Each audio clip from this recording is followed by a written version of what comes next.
So we are going to talk about several of the challenges that face bipolar disorder. I'm Chuck Raison. I'm at the University of Wisconsin. Primarily, I'm being joined today by Clay Jackson, who's Director of Palliative Care at the West Cancer Center at University of Tennessee College of Medicine in Arlington, Tennessee, and by Vladimir Maletic, who's a clinical professor of psychiatry and behavioral science at the University of South Carolina School of Medicine in Greenville. Here are our disclosures. Here is the general disclosure. And here are our learning objectives. So, as I said, our interest today is really in trying to demonstrate for you, in as close to a real-life setting as we can get, what it's like to deal with people that have bipolar disorder and some of the challenges, and some of the challenges of recognizing it. So, in that spirit, I'm going to strip for you because I am going to be a patient. Thank God I do not in actuality, thank you, he's a full-service doctor. I do not in actuality have bipolar disorder, but we are going to try our best today. Oops. Unlike Chuck, I only have one suit of clothing on, so if I begin to strip, it's going to get very interesting very fast. When I'm not at the cancer center, I actually am a family physician in a rural county in Tennessee, in a place called Atoka, which is 27 miles, 37 minutes, and 40 years north of Memphis. So I am a family practiatrist. My clinical appointment at the University of Tennessee is in the Department of Psychiatry and in the Department of Family Medicine. And so my duties involve seeing patients in primary care, but we do a lot of mood disorder work in our clinic and sort of had a quasi-reputation in the community of having done this before without harming too many folks. We do get referrals from patients and clinicians within the community. So I want to tell you about Malcolm, who's standing stage right. And he's 29, white male. He's had a sudden onset of major depressive episode about 4 weeks ago. He really didn't know what caused it, but he said maybe it's just winter coming on. It was October. He's told me that he felt dead inside. He had some psychomotor retardation. He just said everything just kind of slowed down for him. He had markedly decreased sleep. He didn't want to eat. He was agitated and said his thoughts were speeding up a little bit. He thought about, he was so miserable in terms of his mood being low that it'd be better off if he were dead, but he didn't have any. His one plan was he's going to crash his car, but he said, I'm kind of scared about what that would, I might not be successful and wake up in an ICU, et cetera, et cetera. Now, Malcolm, he's had repeated depressive episodes. They began in high school. They usually last 2 to 4 months. There's a long history of trouble with alcohol. He actually underwent inpatient treatment when he was 26.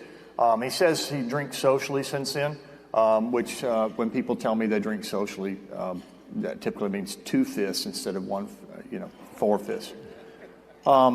When he was just out of college, he was in a job environment where there's some high performers and they use cocaine, but that was limited.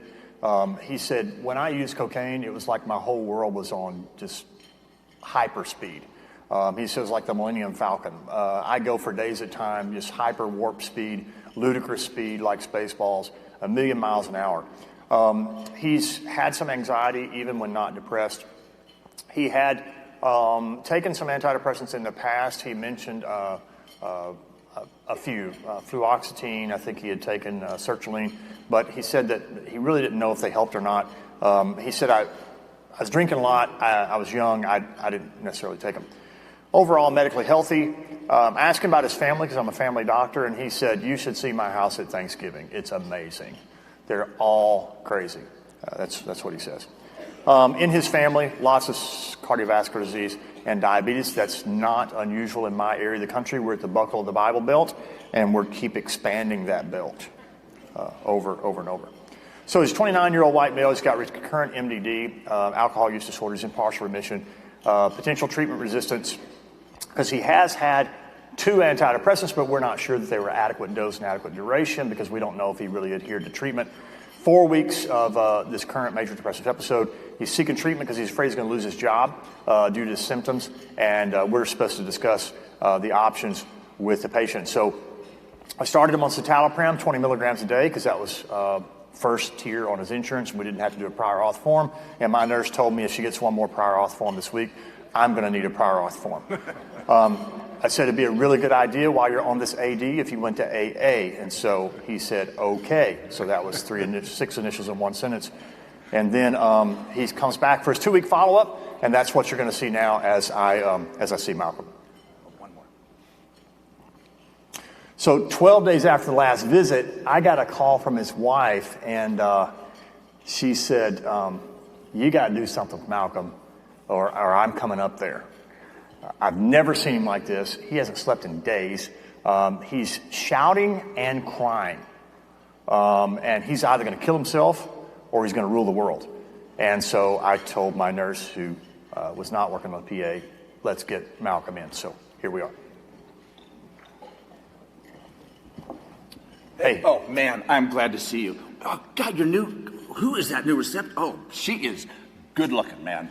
I cannot believe. Is she married?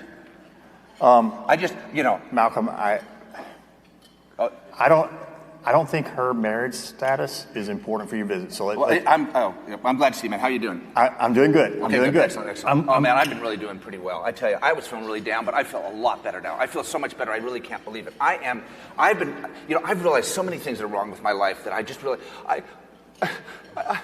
listen, I'm just telling you, I finally understand, man, and I really want you to know that, okay? It's just, look, it's really important to me that you know that, okay? Okay, right, I got it. All right, okay. I got it. All right, okay.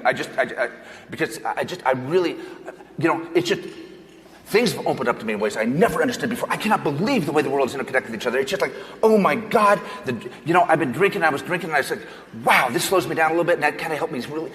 It's really hard to explain, but you know what I'm saying, right?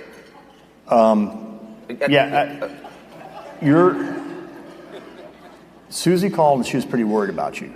And yes. She said that you hadn't slept. She does not understand. All right, look, that woman does not understand what's wrong with me. I've been trying to tell her for 2 effing years what's wrong with me. She won't listen. Just say she won't listen, okay? Okay. I'm trying to understand what's wrong with you too, Malcolm. All right. So let's.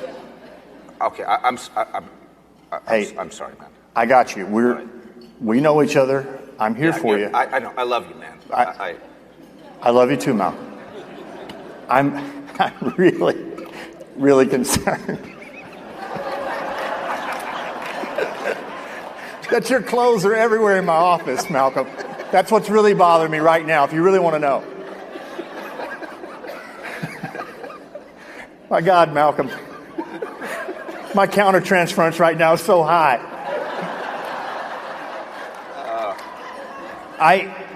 Listen, Susie really cares about you. She's worried about you because she said that you've not been sleeping and you've been yelling a lot at home, but you've been crying too, and things are bad. Tell me what's happening. I don't know.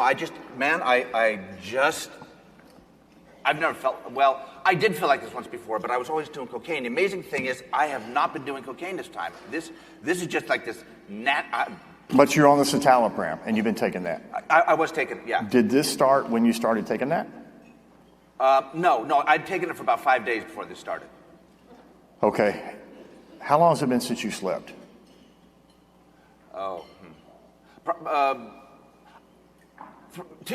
3 days. 3 days, yeah. Okay. But I have gotten a lot done. I mean, that's the point, right? That's where I disagree with Susie, all right? I have gotten so much. I have never had this. This is beautiful. Except, yeah. I'm a little worried about how pretty this is because, do you notice that you're talking kind of fast? A little bit, yeah. And you've been crying, but you've been yelling. A little bit, yeah. And this has been going on for 12 days. More or less, yeah. You haven't slept. No. And I'm not tired, though. That's the thing. I am not tired. Do you feel angry sometimes? Yeah, there's a lot of jerks. Yes. Do you have an increased interest in sexuality or higher energy? Yeah, I've been fooling around a little bit, but don't. Not Susie. No. Not my receptionist. No.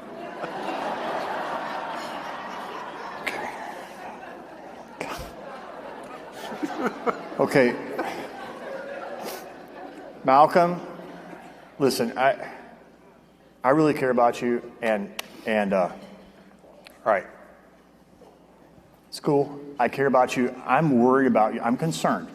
Yeah. Because I'm concerned that maybe the medications have an effect that we don't want it to have. Because, you know, your mood was down, and we wanted it to be up. Those are great. Hey, I love those shoes. Those shoes are so cool. I agree. Thank you. Yeah. Your mood was down. We got it up here, but now I think it's too high. I think you have too much energy right now, and I think the medicine may have done that. Okay. And I'm a little worried about that. Okay. So, can we make a deal? Can you stay right here because I need to step out and make a phone call. Okay, man, but hurry up because I want to talk to that secretary. Okay. Okay. I could go in here while you do it. I'll make you a deal. Okay. You'll get to say bye to her when you leave the office today. Okay. If you'll just stay put. All right, I'm going to sit right here. Okay? Good. Keep your clothes on. Good Lord. Hey, Nancy, who is that psychiatrist that they said we could consult in an emergency? Malthus, Malatic.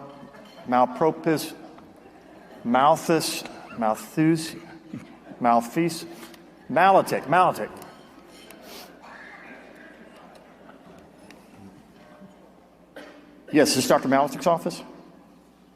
Yeah, this is Jackson. Yeah, the country doctor, yeah. Listen, I'm really sorry.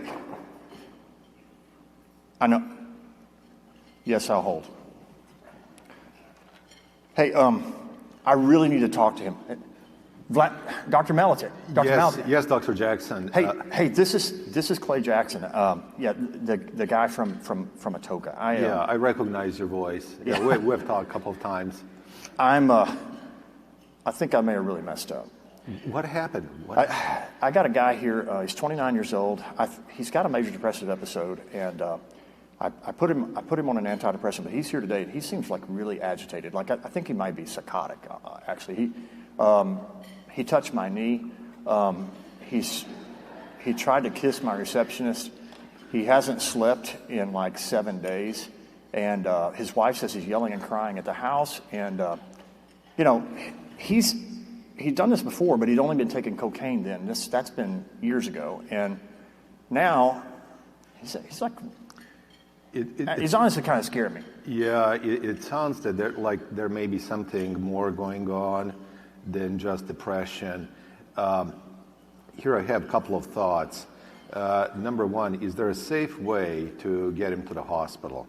Because I think we really need to evaluate him for potentially for inpatient admission. Could you guys take him if he'll agree to come to the hospital, or if his wife will transport him? I don't think he's a physical danger. He's a nice guy. Given the scenario that you're just describing, I've heard very little, but I have really concerns about his safety. So it would be good if I will leave this to you, either his wife or ambulance, if you feel that she would not be safe with him, would bring him to the hospital, and we'll try to take good care of him. Okay, I really appreciate that. And then the other thing is, like, I just wonder, like, I'm afraid. I mean, this guy looks bipolar, and I wonder. I know you're an expert. Did I screw up with an antidepressant? Do you have anything that, like, maybe if I missed this or something, do you have any, like, educational materials or something I don't want to do this again. You know, it's really interesting that you're bringing this up, because our hospital will have grand rounds next month, and I've been working on putting together a presentation on differential diagnosis of mood disorders. And maybe what we can do, I'm sorry if, I don't want to presume on your time, but what I can do is maybe email you this presentation. Take a look at it and see if it can be of any use to you. Oh man, that would be. Do you have a second now? That would be awesome. That would be really helpful because honestly, first of all, I got to take care of Malcolm today, and I really appreciate you taking it. But just remind me of your email. I'm gonna shoot it to you right now. Yeah, countrydocsarentLonely.com. Right? I'm not going to forget this. I'm not. I really appreciate it. Okay, I'll send it to you as soon as I stop Dr. laughing. Melton, I got to get with Malcolm because I hear him stirring around back here. Okay, you take care of Malcolm. I'm going to send you this presentation. We'll have him down there in about an hour by private vehicle or ambulance, okay? Look forward to seeing you. Here's the presentation coming. Malcolm. Yeah. Listen, how much do you trust me? Yeah. You do? Yeah, okay. Okay, I really care about you. I'm concerned about your safety today. Now, this may seem like it's coming out of left field, but your symptoms today, I think that it would be better if we could get you some specialized treatment. I think you're beyond my level of expertise right now today. Okay, what are we going to do? I think it would be good if you could see a friend of mine who's a psychiatrist down in Memphis, and he is willing to take you into his inpatient treatment today. You ever been to Stack's studio? That place is awesome. You go there, you see Elvis, you see Johnny Cash. Those guys played together, man. That's what we want to do here today. Okay, we want to play together. Can we go to Stack's? I promise you, if you'll go see my friend, Dr. Malatik, he's a trusted colleague. All right. All right, you're talking too slow, man. Let's go. Okay. I like Memphis. That's a good town, man. Okay. Will you be okay to go with Susie, or do you think that we should, I really feel like the best thing to do is, let's do lights and sirens. Let's get you in an ambulance. Cool. You want to ride in an ambulance? I do. Okay. All right, great, good, cool. Okay. All right, good. Good. You stay here. All right. I'm going to make another phone call. 911. Okay. Dr. Malatik? Yes, Dr. Jackson. Hey, it's Friday. It's our noontime talk. I really appreciate it. They told me that as part of the integrated healthcare system that you're paid to talk to me for an hour a week for my tough cases? Absolutely. I love you, Dr. Malatik. It's mutual, Dr. Jackson. It's the beginning of a wonderful relationship. I got your slide set. How's Malcolm doing? I was really worried about it. Malcolm's actually doing much better. Awesome. It took us a little while to stabilize him.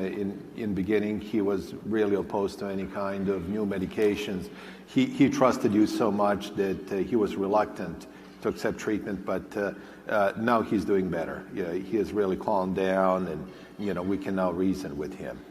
Yeah, thank God Susie called, because I'm not sure what would have happened there if he'd just been left a wild type. So I really appreciate you sending the presentation. I looked at it, and I think I understand it, but I've actually got it pulled up here. Do you have a few minutes? Absolutely. To go through it, because I'd like to talk about some of the things that were in there, because I think I get it, and I think I'm seeing a few things that probably I might should have done a little different. So I was interested, your first slide that talked about, misdiagnosis is pretty common. I was reassured by that, because this kind of shows maybe that I'm not alone, and it looks like the most common misdiagnosis is what I thought.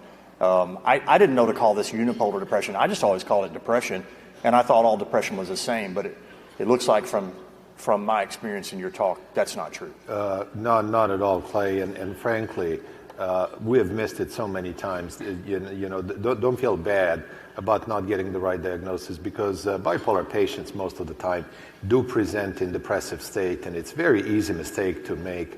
And as you can see on this slide, there are several points there that coincides with the notes about Malcolm that you have sent us. So he has had history of substance abuse. That can sometimes be in the forefront. He has also had some issues with the anxiety. So, in many ways, what you did makes a lot of sense. The only thing that one may add to the process that you have used is always, when seeing a major depressive episode, to remember that it is part of major depressive disorder, but also bipolar. So when I see a major depressive episode from bipolar disease and from unipolar disease Identical. can kind of look the same. Identical. I got to rule out bipolar each time. Indeed, each time. Before one reaches for the path to write that first antidepressant, we need to be certain that it's not bipolar. And and one other thing that you have brought up, I was looking at your last note. You said he had a bit of pressured speech and racing thoughts, and his thoughts were not very well organized. And then you mentioned that he had not slept for days and still had enough energy, so decreased need for sleep.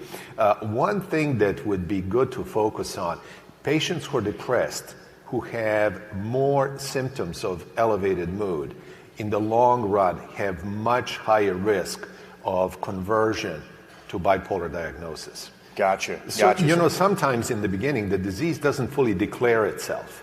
So these are some of the things to really focus on.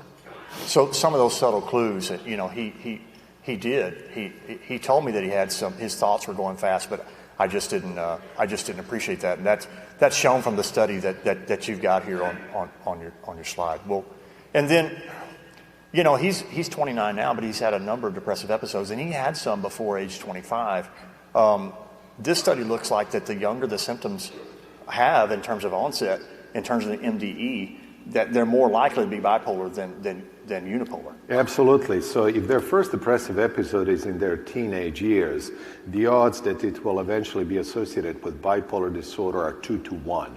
Wow. So 2/3 of teenage onset depressive episodes eventually become attached to bipolar disorder versus So this unipolar. is a young guy who had pressured speech, and he had failed 2 antidepressants before, so I probably should have thought about that. Yeah. And he had a loaded family history. In my view, as a family doc, I know this guy's family, and I should have known something was up. He wasn't going to be simple. And when you said family history, how closely related was he to individuals? These are primary relatives. He's got 2 sisters that have. One of them's actually out of my practice because of benzodiazepine abuse. Another has had an inpatient admission. The family just told me nervous breakdown. She's not my patient. And the mom, I actually treat the mom, and she's had depression for years. So, if he has first and secondary relatives with bipolar disorder, that increases likelihood of him being bipolar about 300 to 500%. Somebody told me one time, Dr. Melitik, that bipolar disorder is one of the most heritable mental health disorders. Is that true? Aside from ADHD, it is, as far as we know, the most heritable. And about 70% of bipolar etiology is genetically based, is inherited. So very, very heritable. So if I see a loaded family history, then I need to be looking, right? Absolutely. The apples and trees, right? They don't fall. They don't fall, yeah. And it seems this one fell right under the tree. I think it hit me on the head, Vlad. This slide confused me a little bit. The features that, I don't want to miss this again. You said it's common to miss. So psychosis, I don't think I'm going to miss that. Family history, we talked about that. More mixed symptoms, that agitated stuff, the pressured speech, the lack of sleep. But insomnia is a depression thing too for major depression. So how do you differentiate from insomnia of major depression from insomnia from bipolar disorder? We need to differentiate insomnia for decreased need for sleep. Because if they have major depressive disorder and insomnia, they may feel drowsy, sleepy throughout the day. Okay. May have hard time making it through the day without taking a nap. From what I heard, Malcolm had plenty of energy. He seemed quite animated in your office, hearing the background noises, and there was some mention. He tried to of kiss your my secretary. receptionist. Remember that? Yeah. So he didn't sound very sleepy to me. So it's it's not just they miss sleep, but with bipolar, they don't need it. They don't. That's right. They don't need sleep. That's okay. right. Teenage years, okay. And then he did say, and I missed this, he said it happened suddenly. He didn't slide into this depression. He fell into it. And then this was his third episode. And then, of course, I gave him an antidepressant misadventure. Gosh, okay, all right. Mm-hmm. This was the citalopram from hell. Now this shows like people are well, and then they have anxiety first, and anxiety is common, distractibility, poor progression. They may have a major depressive episode first, and then the bipolar spectrum sometimes declares itself. Is that? You're absolutely right. Is this kind of like a chronology, a natural history of bipolar? Would you by any chance know if, I don't know how far into Malcolm's past you delve, but is there any history that as a child he was either treated for ADHD or saw a pediatrician for treatment of ADHD? Did he have any problems with sleep, anxiety? He came to me as a teenager, and he had anxiety even then. Yeah. But I know he'd had some poor school performance, but this was before the sort of stimulant rage, and so I don't know if he was treated or not. But he didn't have good school performance. He's actually held back a grade when he was in fourth grade. That is it's good that you're pointing that out, because that is one of the early signs. During a middle school or high school, there tends to be a significant drop-off in school performance. In addition to that, very often parents will complain that they're moody and isolating themselves from the families. So it's not just the school performance. There's a mood component overlay with the cognitive and behavioral changes. Absolutely. Okay. Absolutely. All right. So at least we got him diagnosed. I mean, this guy, he's been depressed off and on for 6 years. Is that usual, or am I the dumbest doctor in America? No, not at all.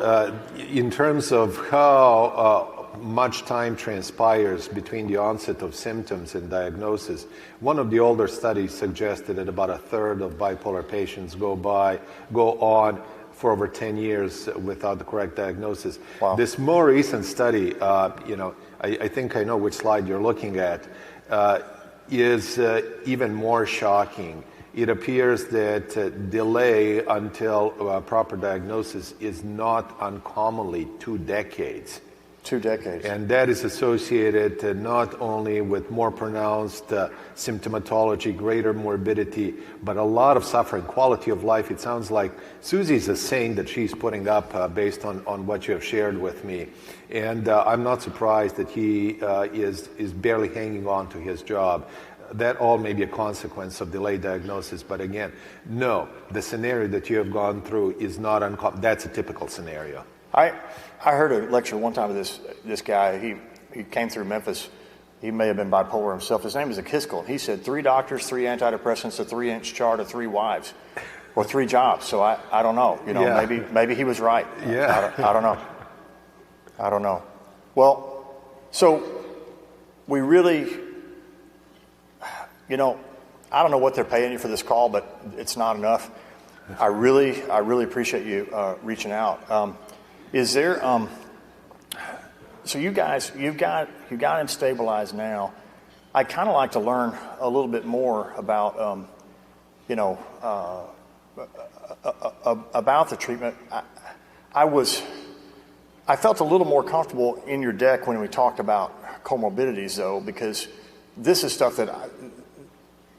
It looks scary from a psychiatric standpoint. I didn't, but the medical stuff I related to. Now this slide was scary, where we talked about multiple psychiatric comorbidities. I mean, they don't pay you enough. How do you figure this out? Because there's so much anxiety disorder. There's I know we're not supposed to say Axis 2 anymore, but there's personality disorders, and then the substance use disorder. He's had alcohol use disorder. He had a history of cocaine. It's a pretty complex disease. It really is, and comorbidities are not an exception with bipolar. If it sounds like they're the rule. That's the rule. That's the rule. And the one that I would really pay attention, especially given Malcolm's history, is substance use. Gotcha. He's experimented with cocaine. He's been using alcohol. Bipolar disorder has more comorbid substance abuse than any other psychiatric condition. And you see him more than I do. So I would ask you, please pay attention any signs that would be suspicious of recurring substance abuse, because that will really influence the course of his illness. Okay. And then is the thing of self-medication true? I mean, cocaine to get up and alcohol to get down? I mean, is that... There is a lot of truth to that theory, because especially if the patient is in treatment and not treatment adherent. I got you.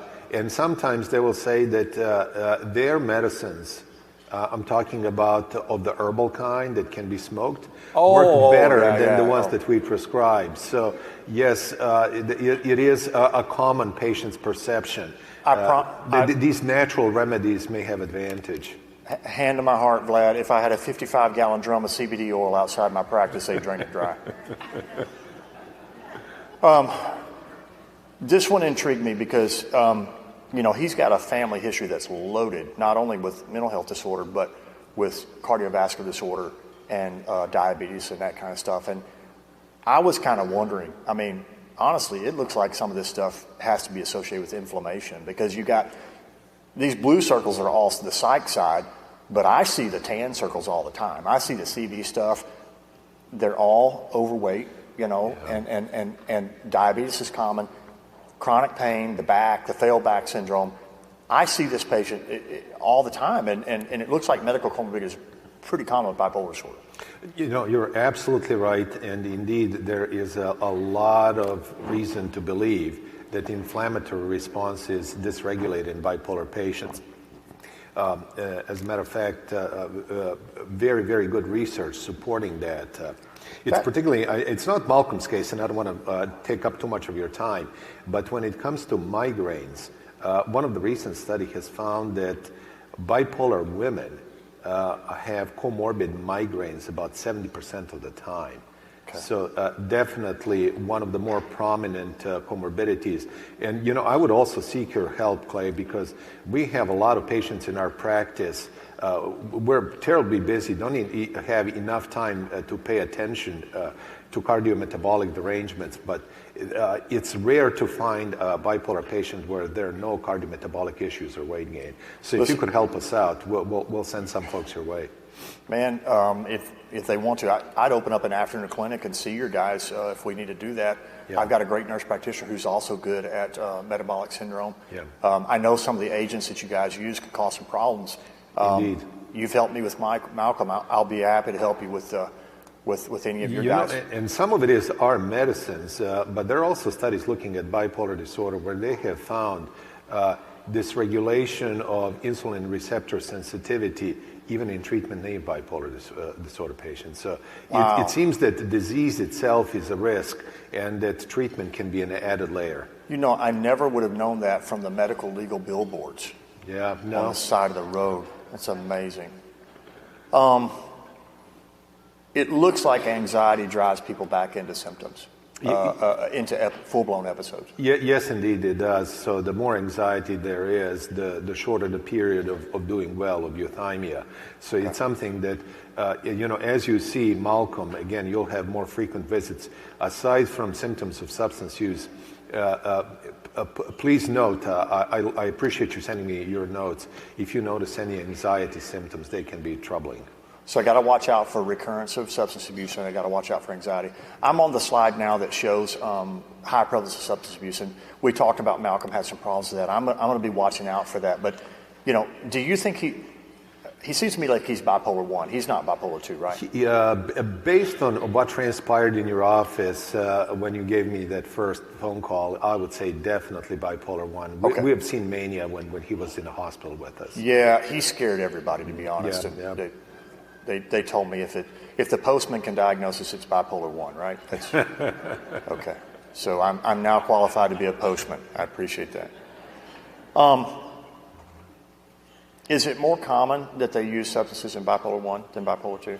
Much more common that they use substances in bipolar 1, yes. So unfortunately, his condition and early substance abuse, all those are predictors that he is at high risk in the future. And frankly, something that we really have to be worried.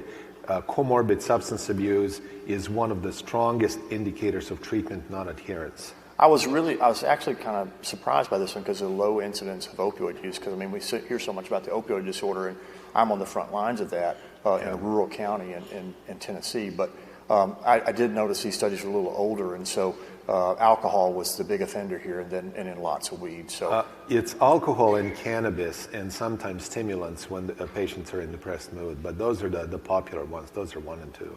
I got you. And it looks like this was actually really surprising to me that women, their risk goes up much more so in bipolar for alcohol use than men. Is that just because men drink anyway? That is right. That is compared to the baseline risk. So baseline risk of alcoholism in women is lower than in males, and therefore the increase is much more impressive. So this is a relative risk slide, not an absolute risk. That is the relative risk, absolutely. Okay. Thank God for statistics class. Yeah. And then just, you mentioned the migraine. I was a little surprised by asthma. Maybe that's the inflammatory thing. And then the chronic fatigue syndrome. That was a little... You know, it's really interesting looking at medical comorbidities. Aside from cardiometabolic issues, respiratory illness appears to be uncommonly comorbid with bipolar disorder. And again, as far as the migraines, this is very conservative statistic. I think it's probably diluted by presence of male patients. In women, it is much, much more pronounced. Is McIntyre that Canadian guy with the cool hair? That is he. The ex-hockey player. I saw him on one of my online CME one night. Yeah, that's him. Mm-hmm. Okay. And then I thought people with bipolar disease die from suicide, but it looks like more of them die of heart attack. You know, in terms of so-called excessive causes of death, large studies all point in the same direction. If we have to watch out for one thing, we always ask about suicidal ideation, but it's going to be cardiometabolic derangements that are going to kill them more likely than suicide. So I need you to help me keep the guys from killing themselves, and you need me to help the guys not to die from the heart killing. I like that collaboration and job division, absolutely. Awesome. Well, that sounds awesome. I really appreciate that. And then, if in terms of the antidepressant here, did I really screw this up really badly? It feels like I did. You know, we all feel so guilty that we mess up with antidepressant. The problem is not that you used antidepressant. The problem is that we didn't know that he was bipolar and he wasn't on a mood stabilizer. Mood stabilizer. Yeah, okay. So long as we have somebody on a mood stabilizer, odds are that antidepressants may not help a whole lot, but are also not going to do a lot of harm in terms of precipitating these so-called syndromal switches. Okay. So again, not much benefit, not much harm, except in subpopulation of patients. And frankly, we have no way of knowing ahead of time. But there is a subpopulation of bipolar patients who actually clearly benefit from antidepressant and get worse when we stop antidepressants. Adding the antidepressant to the mood stabilizer might not help, but the problem with Malcolm was I didn't know he was bipolar and I didn't have him on a mood stabilizer, and I started with the antidepressant. I led with the wrong agent. That's what you're saying? That is the problem. The problem is in sequence. Right. And sometimes, again, I would not exclude the use of antidepressants. Sometimes they can be helpful. As a matter of fact, which antidepressant one uses is associated with risk of switching. Yeah, this was weird because he was on an SSRI. He wasn't on an SNRI, but he switched anyway. So, you know, if we look at the agents that are most likely to switch into hypomania or mania, fortunately, we don't use these often anymore, but tricyclics, monoamine oxidase inhibitors have the highest risk. The risk is above 20%. Amitriptyline. Indeed. Okay. Imipramine, agents like that. More modern SNRIs, the risk is about 15 to 20% range. SSRIs, it's usually 5 to 10%. And amongst all the antidepressants, bupropion seems to be associated with the least risk. So in short-term studies, if there's going to be a change, it'll be subthreshold symptoms. And even in the studies that went on for a year, it was only a few percentage points. So Okay. there is a little bit of differential risks. And as you can see, the risk is much higher with antidepressant-induced switch if one is bipolar 1 versus bipolar So type if 2. he'd have been bipolar 2, it might not have been as dramatic. He might have skated by for a while. Yeah. But because he was bipolar 1 and because I didn't have him on a mood stabilizer, the only thing I could have done worse is have him on an SNRI. Yes, that's I think what brought him down the road. All right. And then this really scared me though, because if his wife hadn't called, this could have ended badly. Well, you said that he was thinking about driving his car into the curb. So, Yeah. Indeed, using mood stabilizer combined with antidepressant will cut down a risk of suicide. And this is attempts not in ideation. half. This is actually attempts, right? I mean, This is attempts. Yeah. So it cuts them in half if you Yeah. have them on a mood stabilizer. okay, I got it. Bipolar. Anybody's depressed, I got to rule out bipolar. If they're bipolar, I got to have them on a mood stabilizer. Watch for signs of substance use and anxiety, and then we will, with your help, we will monitor his cardiometabolic status. Well, listen, I hope he does well. I know it's 12:59. I know you're up against patients, and I am too. But I've used up my dime here on the integrated call. But Hey, listen, this anytime, means a lot to me. And I'll probably talk to you next Friday. Do you have anything on on treatment? Because I'd like to learn more about these mood stabilizers. I don't know enough about them, obviously, and I need to get beyond citalopram. So. It's interesting because your hospital, after the grand rounds last time, invited me to do one on treatment. So I do have some material on treatment, and I'll send it your way. Okay. Hey, appreciate it, Dr. Maletic. You have a great afternoon. Take care. Talk to you next Friday. We'll talk soon. Bye-bye.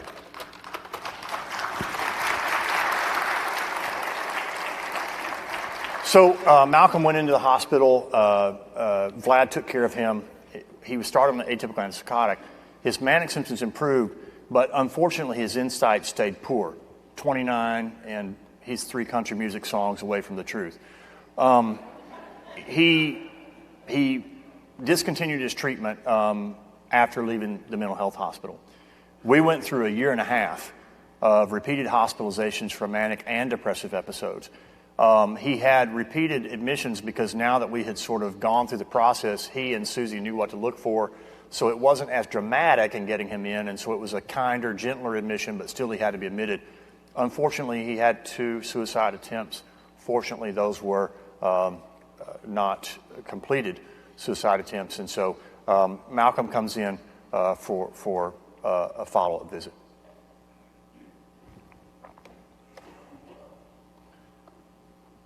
I switched to an EHR, Malcolm, so I got to do this computer thing. So I don't want this to distract you. I'm sorry about that. But I really want to check on you, see how things are going, man. Oh, man. Thanks for seeing me, man. I don't know. It just... I hate to say it, but I kind of wish I'd never met you. Things have, well, I don't need to tell you. It's been really hard for me, I mean, I don't know. You put me on the medicine, and I don't know what happened that first time I came in your office. People say different things about it than I feel myself, and I don't know. I just don't like the stuff. And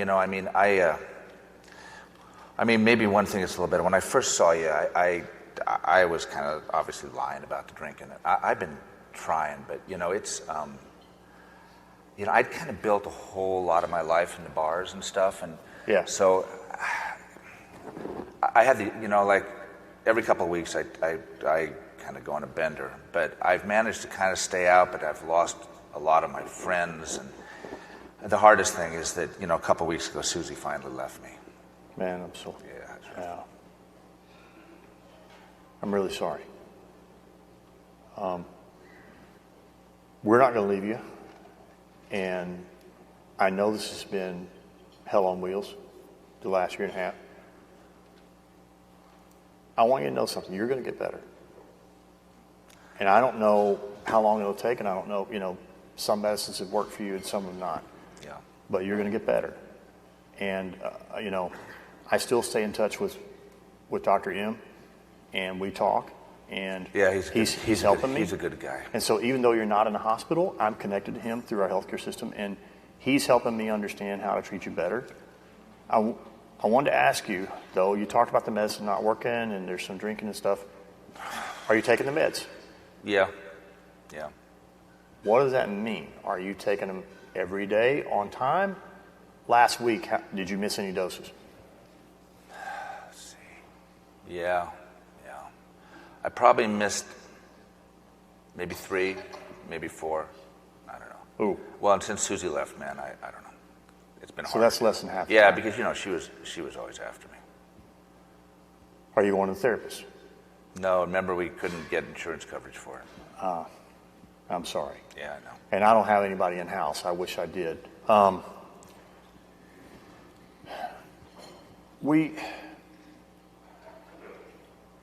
really, really need to get you on the medicine and have you taking it. I mean, if it's not in your body, it's not going to do your brain any good, right? Yeah. I get it that, you. Well, can you, that Dr. M guy knows like everything in the universe pretty much, right? I've heard so. Yeah. It's kind of like a walking encyclopedia. Yeah, it's disgusting. Maybe. Why don't you ask him what to do? I don't know. I'm going to talk with him tomorrow. Okay. I'm going to talk with him tomorrow. We actually have a standing appointment on Friday at noon, so I'm going to have a word with him. And if we can figure out something, would you be interested in, they make these medicines that are like, I know in medical school they told us about shots that they can give that just last all the time. If we could get one of those, what about that? Well, talk to him and see what you think. Okay. We can talk about it next time I come in, maybe, or something. You're going to come back and see me in 2 weeks. Listen, no matter what, it's 3 a.m. You call 911 if you're in trouble. You call the office. It goes to my cell. You know you can get in touch with us. I don't want you to try to do something bad yourself. All right. I know this is tough, but you're going to get through this, okay? All right.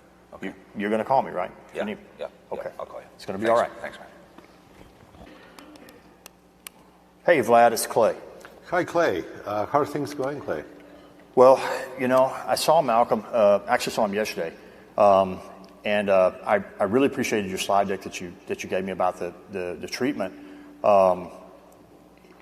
My problem is right now, man, his wife left.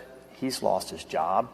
So the functional impairment thing, man, it's happening right now. He's not manic anymore. He's depressed, and he's actually not taking his meds. Like he missed more than half his doses the last week. So, I wanted to talk to you about kind of where he is and maybe what we could do about that. And it sounds like that the functional impairment is pretty common. And Clay, I'm looking at your notes on my laptop. It sounds like he has tried stopping drinking, but unfortunately that led to him interrupting some of his social relationships in the past. Now, I wouldn't say that his drinking buddies were actually the best possible company for him, but it was a social circle.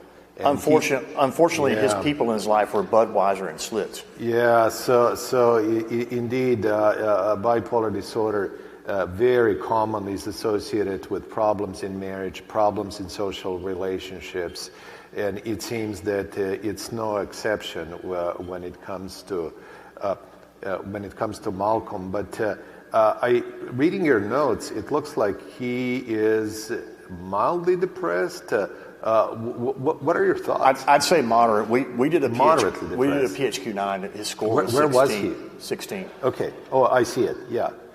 So he's moderately depressed, and unfortunately, not that we're choosing favorites in bipolar, and not that I'm saying that it's better to have mania than depression, but from the functional perspective, actually, depression is almost twice as impairing. Yeah, so the manic stuff that he did a year and a half ago scared the mess out of me. Yeah. But honestly, it looks like the depression right now is actually doing more damage to his life. It's really bad. This is a big problem. And how are things at work? Has he managed to keep his job? No, he lost his job, remember, and Susie left this week. And so it's snowballing on him, right? Yeah. And unfortunately, You know, this is also my fault. I guess last appointment that we had, I didn't pick up on these low-grade depressive symptoms. I don't know if they were there at that time, but I definitely didn't pick up on them. When he was in the hospital? Yeah, well, we saw him on outpatient basis for one follow-up. Got you. Yeah, and unfortunately, it seems that even these subclinical symptoms are associated with significant impairment in social and occupational functioning. That's really odd. He presented depressed to me, and I missed the subtle mania. And he presented manic to you, and you missed the subtle depression. We unfortunately... Together we'd make a great doctor, Vlad. Yeah. I really appreciate you showing me how we can treat him and kind of what you're doing. I saw a couple of the meds he came out on, and he's just, it looks like a lot of this stuff works, but he hasn't been taking it well. This drug is a OFC. Is that Fluox with is that olanzapine? Yes, and full disclosure of the things that we may have messed up.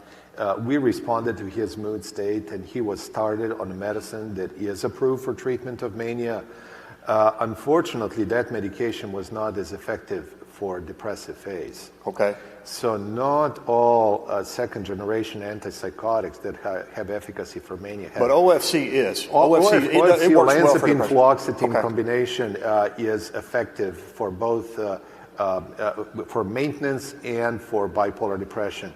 There are also some really encouraging data with Quetiapine and a couple of studies, robust effect, 1 to 2 weeks that the patients are already feeling much better. So you can reassure Malcolm, both olanzapine fluoxetine and Quetiapine can help both with maintenance and with his depression. So we can maybe consider going to one of those agents. There are some other options, however. Now, this Calabrese and Thays guy, did they have? I know Malcolm is one, but I've got some twos in my practice. Did they put bipolar twos in this study? Yes, in Quetiapine studies, they actually had bipolar type 2s as well, okay, cool. But not in olanzapine fluoxetine. That was interesting because most of the ones that you sent me had to do with bipolar 1. And then this is an extended release of the Quetiapine? That is an extended release formulation. And it works for depression as well? And it works for depression quite well. The MADRS, that's a depression scale, right? Montgomery-Åsberg depression rating scale, yes, is used to measure depression. Okay. Now, Lurasidone, I haven't used much of that one yet, but that's helpful for bipolar depression. It is helpful for bipolar, and in terms of metabolics and weight gain, it looks relatively advantageous.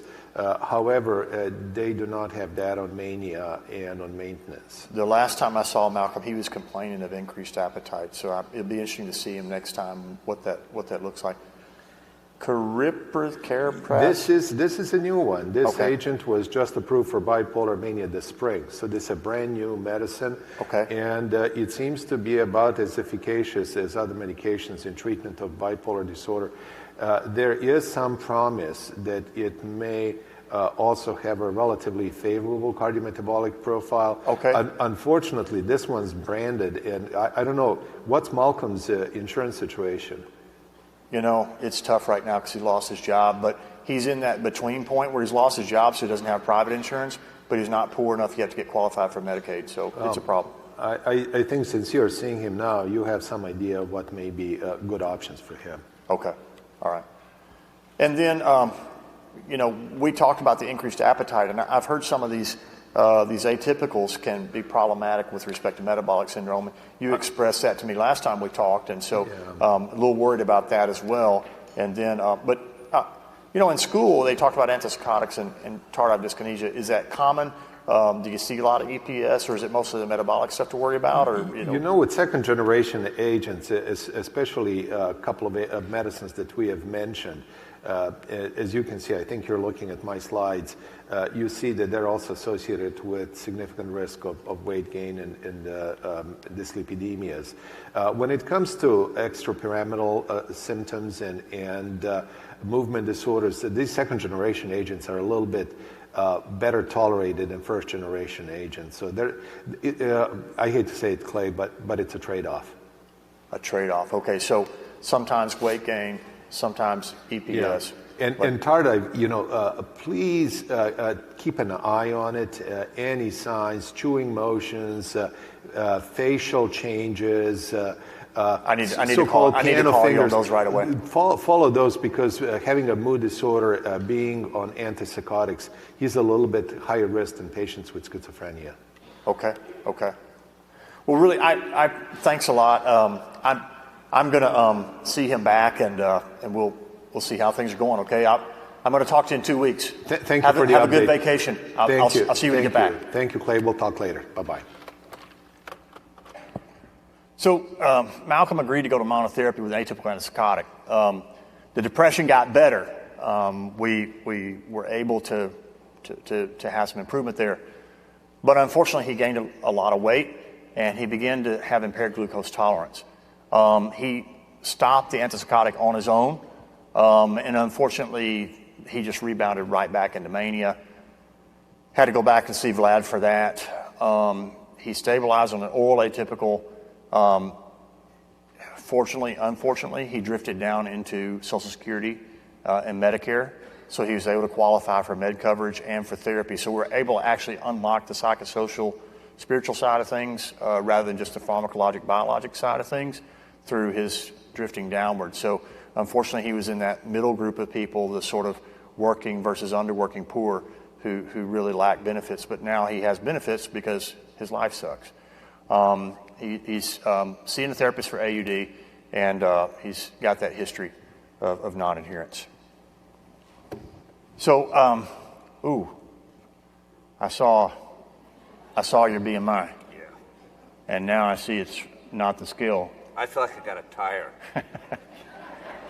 It's not an R14, I'll tell you that.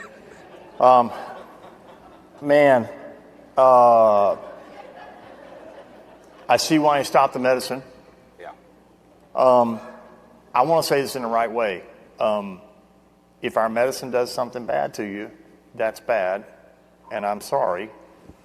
But it's best if you call me and tell me so we can manage it. We could have probably switched to something, but with you going off the medicine abruptly, that causes problems, right? I saw your buddy Dr. M again. This is not me yelling at you about stopping the medicine. This is me saying, I've got a better chance to do a better job for you if you let me know what's going on. Yeah.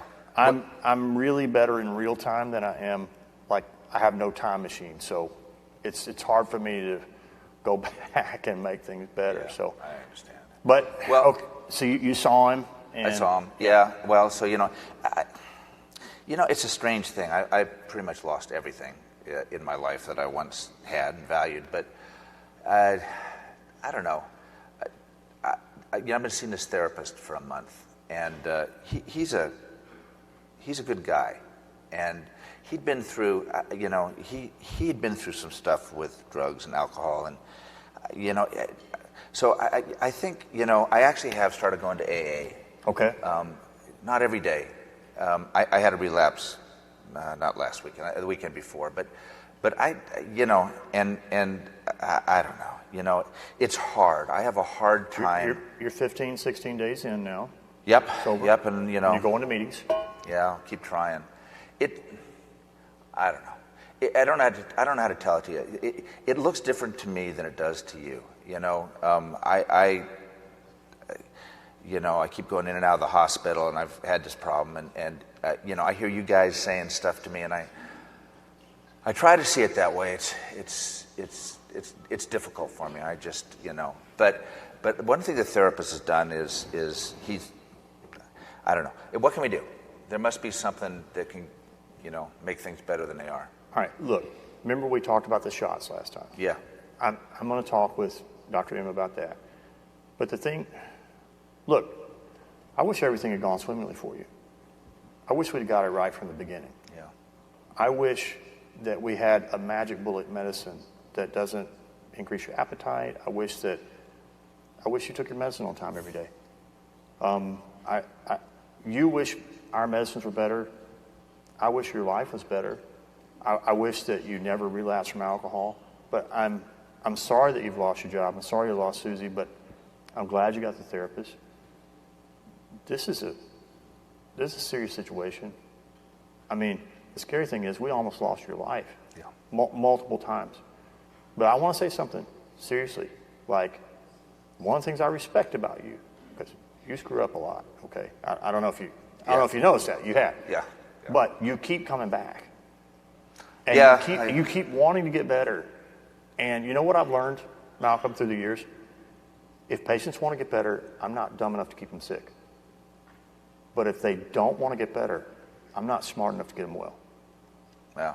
But I know Well that said. I know that you believe in me, and I know that you believe in Dr. M, and we care about you too. And if we keep working together, this is going to get better. All right. I- It's a funny thing, man. I don't know. I guess when you get to the bottom of the well, you start looking up a little bit, maybe. We're going to get through this. Okay. We're going to get through this. We're going to get together. I'm going to talk with him about it, and we'll see. We'll see if he's got. I mean, he's always got one more trick up his sleeve. All right. So, do you feel okay with the 3-week appointment this time? Well, I don't know. I mean, if you talk to him and there's something we can And he's do. got something? Yeah, ask. I don't know. I was talking to when I was homeless, I met people that are on the shots, and I don't know, mixed bag. But yeah, 3 weeks, okay. Okay. If you have a problem, you're going to call me. All If right. I have a solution, I'm going to call you, and we're going to pull you in earlier. All Okay? right. Thank you, Doctor. All right.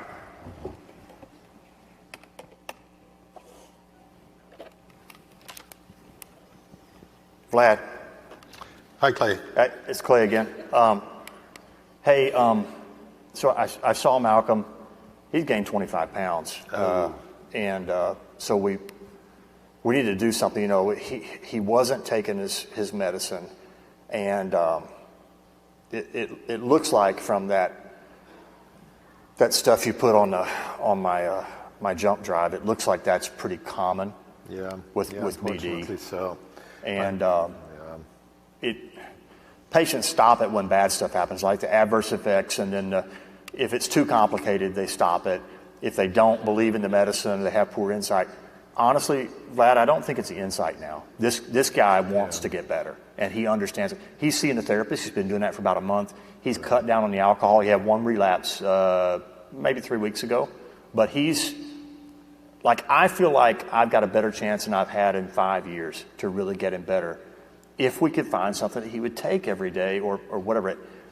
He said that for a time he was homeless, and there were some people that he met that took some shots. I remember haloperidol depot when I was in residency, they talked about. But is there anything newer, like the advantages of the new agents that maybe we can work with or something? There are, Clay. So I would agree with you when it comes to Malcolm. Unfortunately, the medicine that we chose for him, while it was effective, may have blunted his emotions and, frankly, probably contributed to his weight gain, and that led to him stopping.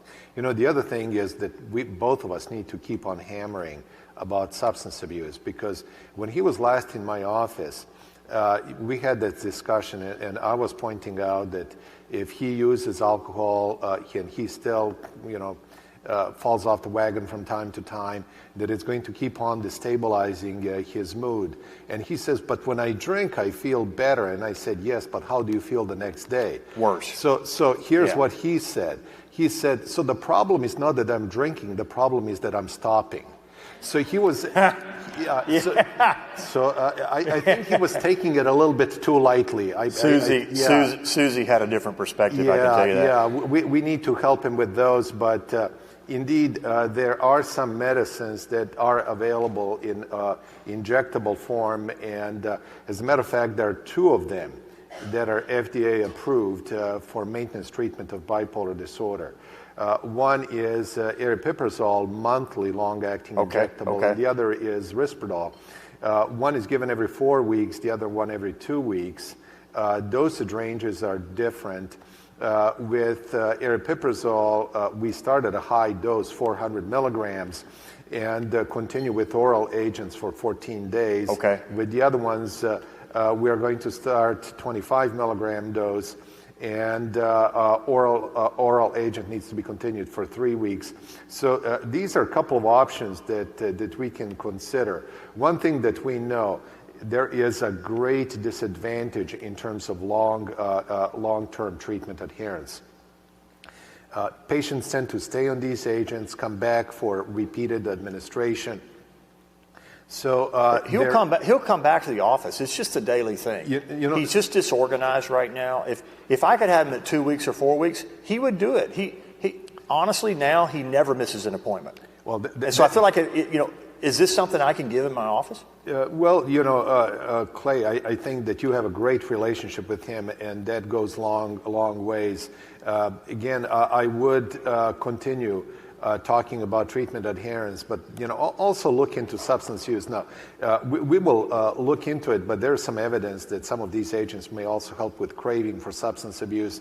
And his big issue is his life has fallen apart. So we need to look into changes in function and quality of life.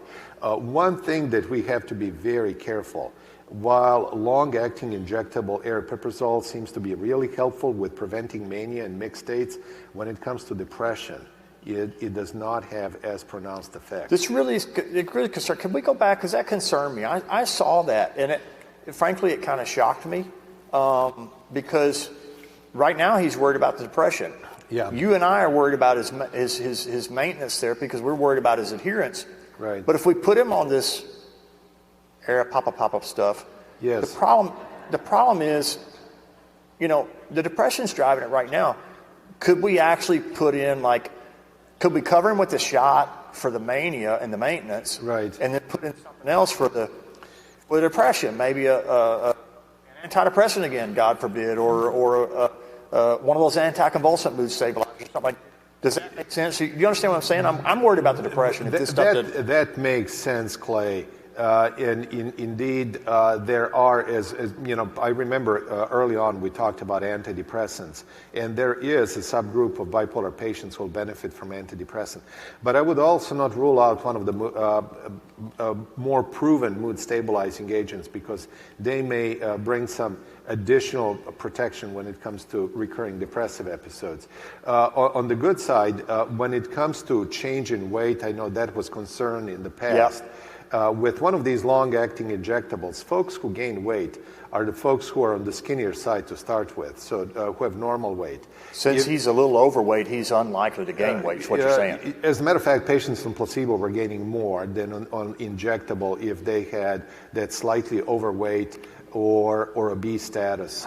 They actually did pretty well. We're in the Mid-South. Placebo is Twinkies. And the unfortunate part is that the other agent that is approved for maintenance, it doesn't seem to have much better track record. So this stuff was no better than the Aripapa for the aripiprazole. No, no. In depression. If we use one of these injectables, we may need to be really watching for depression yourself. We need to be really watchful for depression. The other thing is with long-acting injectable risperidone, we also have to be concerned about weight, although it is really good for suppressing agitation and irritability. So I was encouraged by this in terms of the percentage of the adverse events. This Indeed. looked pretty low. Everything was below 10%. Indeed. except some are better than placebo, but weight is still something that we have to look into it. And I know that there's a concern about him getting rehospitalized. So with aripiprazole, with the first one, there are actually pretty good data compared to some other antipsychotics that it may reduce the risk of hospitalization. And functioning has been an issue. So there are now functional data suggesting that injectables may be better at improving functioning. So he's working toward getting a part-time job back. He's got some prospects. He's got the therapist. He's going to AA meetings. So he's getting out. He's meeting some new people that are not associated with an alcoholic drink, which is awesome. We can keep him out of the hospital with the injectable. It looks like that might work. But we got to watch out for the depression, and we might have him get some. This sounds pretty good, Vlad, honestly. And in terms of, you mentioned adding a mood stabilizer, there's some surprising data. This comes from a researcher from Australia, Michael Burke. Quetiapine has very strong reputation when it comes to preventing bipolar depression. Okay. Lithium, not a stellar reputation, but in this long-term comparison, it seems that lithium was more effective in preventing future hypomania and mania, not a surprise, but also depressive episodes. And then when it came to functioning, it was advantageous. So lithium may be also a concern for Malcolm. What do you think? Well, it may be. My old program director, Sloan Manning, was a lithium lover, but I talked to Malcolm's mother took lithium one time and it made her shake, and she had some thyroid problems, and he just has an aversion. He told me one time, I will never go on lithium no matter what. It's unfortunate because it looks like this might be a decent agent for him, but I think we better think about the other, like the anticonvulsant mood stabilizers that you talked about. Yeah, and when it comes to anticonvulsant, it may provide additional benefit as far as substance abuse. That's something that Malcolm will be struggling with. And in a long-term comparison, well, valproate was used for maintenance in bipolar disorder. It cut down considerably on these so-called heavy drinking days. For women, it's more than 4 drinks a day. For males, it's more than 5 drinks a day. So valproate may be a consideration with Malcolm. So if we were going to throw something in on top of the long-acting antipsychotic injectable, the LAI, yes, you know, he refuses lithium for personal family reasons, but the valproate, I could tell him, you know, if he doesn't gain weight on it, then it might be okay. It might actually help him with his struggle with alcoholism. Weight is an issue, and then in terms of preventing depression, we still need to be watchful. Got to be watchful. Okay. The long-acting injectable that we were considering also has pretty good data on cutting down on craving. As a matter of fact, craving was cut down about 30% compared to another injectable agent, and quality of life was improved 20 to 25% compared to other injectables. So there are other things that might come in package with long-acting injectable agents. But, you know, on the other hand, I've seen from your notes that he now has insurance. So I think it's really a good idea to encourage some individual therapy to support him. He's got the therapist. Yeah. You know, group therapy. He is doing the AA thing. He and Susie are not talking right now. That's not, and the whole family thing is a mish right now. But he's got the AA. You know, I'm working on this. I've talked to him about some exercise and stuff like that. Hey, somebody told me exercise might activate bipolar people. It was great in major depression. But what about exercise in bipolar? Are we safe as long as he's not showing any mixed symptoms? We are, so long as exercise is not excessive, and in that case, the problem is not exercise. The problem is it may be manifestation of hypomania or mania. So if he's working out 15 hours a day, I got a problem. If he is working out, if he is tearing his ligaments, watch out. It may be actually a manifestation of mania. So then it's concerning. But otherwise, exercise is really a good thing for him. So we're going to do the long-acting injectable. He's already agreed to it. So I think the risperidone or aripiprazole, I think we'll talk about it. But I was intrigued by the aripiprazole with the substance use disorder data, and then we're going to think about the valproate. But what about the heresy? What about what about an antidepressant? Now, you told me my big mistake was I didn't know he had bipolar disorder. Well, we know that, and I didn't have him on a foundational mood stabilizer. If we inject him, he's got that. Yep. If I stay away from an SNRI, what about a reintroduction of I think it actually may be a very reasonable addition. A couple of other things that if you can somehow convince Malcolm that he needs to lead a little bit more regimented life. Gotcha. Because it's been established that if people can stay on schedule, wake up on approximately the same time, go to sleep approximately, exercise at approximately the same time, have a good meal schedule, that actually adds as much benefit as adding another medicine. Gotcha. So that is something that can be done.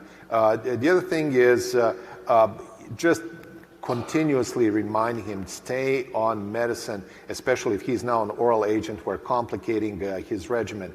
It is really important that he sticks to the plan and try to keep stress down as much as he can in his life. Well, I'm going to see him. I'm going to see him in. He's scheduled in 2 weeks, but I think we can. I think we can engage this this long-acting thing, and he told me he's ready for that. So if you can have the rep come down and talk to us about how the injection goes and all that, and Absolutely. We're comfortable giving shots. So we're going to get it ordered from the pharmacy. His insurance should pay for it. I may need some help from your nurse on prior auth, but run it by him, and if he's interested, we have a day hospital here, so we can get injections done at this site. Cool. Just see how he feels about it. Well, and I'm gonna see him back, and then once he's had a couple of doses of the stuff, then we talk about maybe an antidepressant. Hey, Vlad, thanks, man. You're a lifesaver, and I keep sending the cardiovascular guys. I'm enjoying taking care of them. They're interesting patients, and I actually feel like I'm helping you instead of just being a one-sided deal. So thanks. No, you're helping me a lot, Clay, and good luck with Malcolm. I really appreciate it. Take care. Bye-bye. I talked with Dr. M. Okay. We really got a plan, man.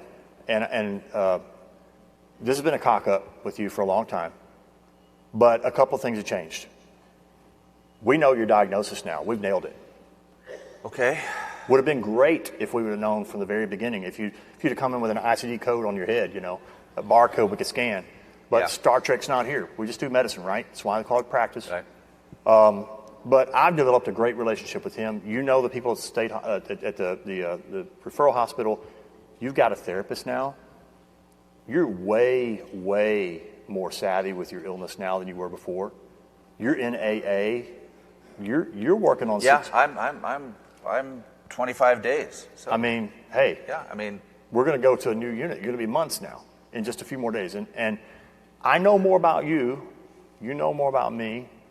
Dr. M, we got this little triangle of good therapy for you. And he told me the shot is a go. All right. He really recommends it. All right. A couple of things that I didn't know.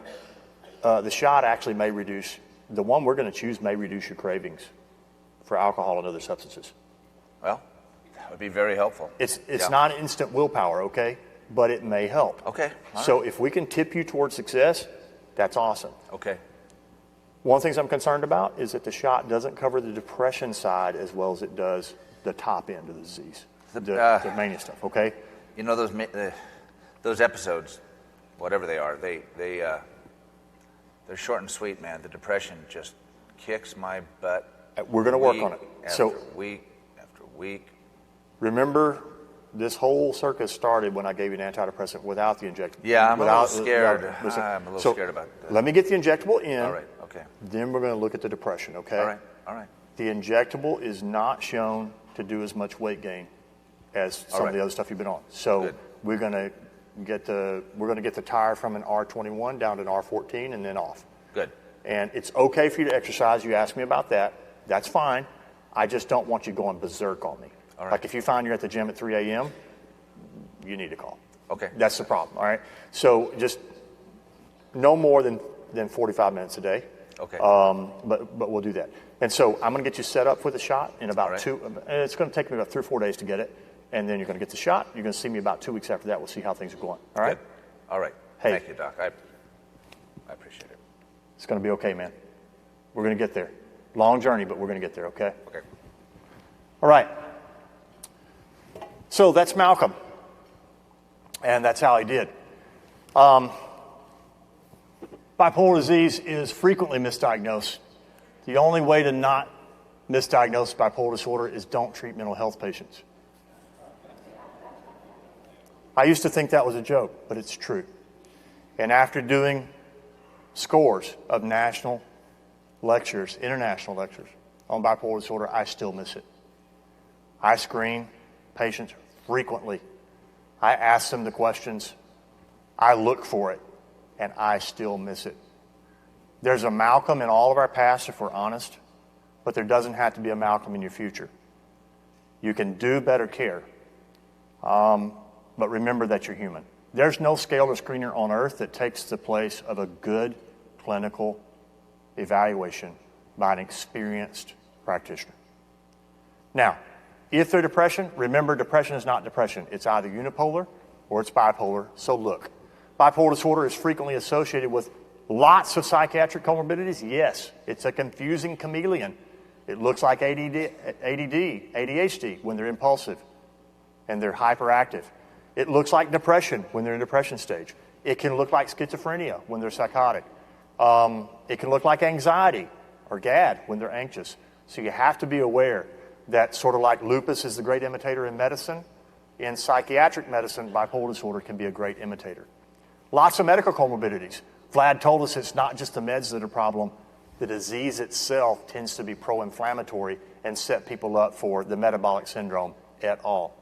Antidepressants are of unclear value. They do work for some patients, but remember, they need to be on a foundational mood stabilizer before you pull that antidepressant out of the box and give it to the patient.